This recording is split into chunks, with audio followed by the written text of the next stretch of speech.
As comarcas do Barbanza, Muros e Noia poden presumir de moitas cousas, e unha delas son as súas praias. A crise do coronavirus fixo que moitos concellos tiveran que deseñar unhas normas de uso destes espazos para garantir a seguridade dos bañistas e evitar así os contaxios. Unha vez que xa se permite, coa entrada na fase 2 e a chegada das altas temperaturas, de poder disfrutar dos areais. É o caso de Noia, onde se está a probar un sistema de parcelación na praia de Boa Pequena. O que se pretende é que aqueles usuarios que cheguen primeiro á praia, pois que podan situarse nesta zona que está delimitada e cando se vaya producindo a incorporación de outros usuarios, unha vez que xa estén colmatados estes espacios,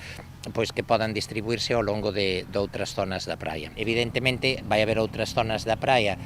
nas que non este regulado o seu uso, que poden acceder en condicións normais, o que se lle prega é a todos os usuarios que manteñan unha distancia de seguridade de 2 metros mínima, que teñan, digamos, uns hábitos de utilización do areal e da praia que lle permita manter esas condicións de seguridade. A proposta ten ademais un carácter medioambiental, xa que as estacas que se instalan delimitando os espazos son realizadas de material reciclado, principalmente plásticos, recollidos nos propios areais. A idea un pouco é, pois ao mesmo tempo de colaborar co Concello de Noia,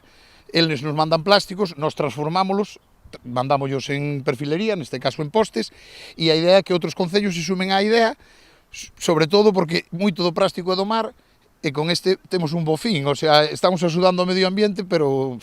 neste caso de verdade, é dicir, coas botellas que hai pola auga, con todo o que hai por aí, pois conseguimos facer este produto, que se ao final non ten salida, as botellas seguirían no mar. Se a iniciativa resulta, non se descarta estendelo tamén posteriormente a outras praias do municipio, como poden ser Boa Grande e Testal.